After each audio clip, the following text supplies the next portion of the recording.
Hello दोस्तों, welcome to Think Forward. This is Shreshtha Srivastava और आज मैं बात करने वाली हूँ कोलंबा के बारे में, यानी कि पिजन के बारे में। तो चलिए स्टार्ट करते हैं इसके क्लासिफिकेशन से।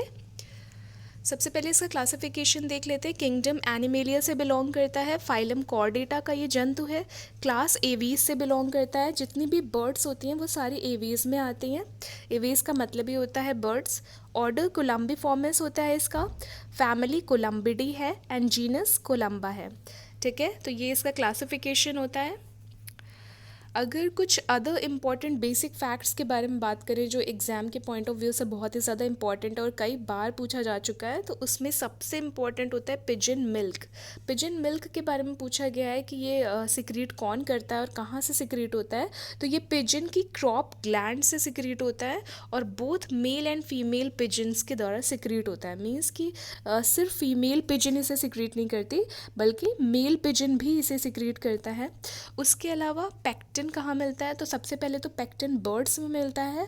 बर्ड्स में भी पिजन में उसकी आइज़ में मिलता है पैक्टिन। ठीक है, तो पैक्टिन जो होता है वो आइज़ में मिलता है पिजन की। कॉम्ब लाइक स्ट्रक्चर होता है। जो कैविटी होती है पिजन के आई में, वहाँ पे वेंट्रल ब्लाइंड स्पॉट के वेंट्रल रीजन पे, यहाँ पे जहाँ से ऑप्टिक नर्व एंटर करती है आई बॉल, वहाँ पे पैक्टिन प्रेजेंट होता है। उसके अलावा पिजन मिल्क जो मैंने बताया कि क्रॉप ग्लैंड से सिक्रेट होता है, मेल एंड फीमेल दोनों से सिक्रेट होता है। उसके अलावा बोन्स इनकी न्यूमैटिक होती है। न्यूमैटिक बोन्स मीन्स होता है कि बोन्स हॉलो होती है, उसमें बोन मैरो नहीं होता है। तो लाइटेस्ट बोन होती है जो पिजन में पाई जाती है, जिससे कि फ्लाइट लेने में बहुत ईजी होता है। यूरोपाइजियल ग्लैंड और प्रीन ग्लैंड्स एक तरह की ऑयल सिक्रेटिंग ग्लैंड्स होती हैं जो पोस्टीरियर पार्ट में इनके पाई जाती है। तो इसमें ऑयल फिलअप होता है। इसका यूज़ क्या होता है? ऑयल से ये क्या करती हैं, अपने फेदर्स को लिब्रिकेट रखती है। ये एंटी बैक्टीरियल इन फंक्शन होता है, जिसकी वजह से जो फेदर्स होते हैं वो बैक्टीरियल इन्फेक्शन से प्रिवेंटेड रहते हैं। और ऑयल रिपेलेंट प्रॉपर्टी आ जाती है फेदर्स में, क्योंकि ऑयल तो रेजिस्टेंट होते हैं मतलब वाटर के। तो इसीलिए ये बहुत ही ज़्यादा इम्पॉर्टेंट होता है ये ऑयल। और जो पिजन होती हैं वो इस ग्लैंड को बीक से और हेड से रब करती रहती है इसके अगेंस्ट, जिससे कि ऑयल सिक्रीट हो पूरे फेदर्स में फैल जाए। उसके अलावा एक्सटर्नल लेयर्स होती हैं पिजन में जो कवर्ड होती हैं सैरी से।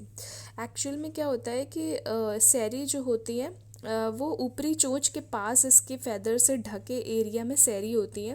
तो सैरी के आंतरिक भाग में क्या होता है कि एक्सटर्नल लेयर्स पाए जाते हैं। ठीक है, तो सैरी से कवर्ड होते हैं इनके एक्सटर्नल लेयर्स। उसके अलावा डाउन फेदर्स पाए जाते हैं। न्यूली हैच्ड पिजन्स में डाउन फेदर्स पाए जाते हैं। और इनकी रेटिना में कोन्स ज़्यादा होते हैं रॉड्स के कंपैरिजन में। इनमें कॉन्स ज़्यादा होते हैं क्योंकि ये नॉक्टर्नल एनिमल तो है नहीं, रात्रिचर तो है नहीं, दिनचर प्राणी है।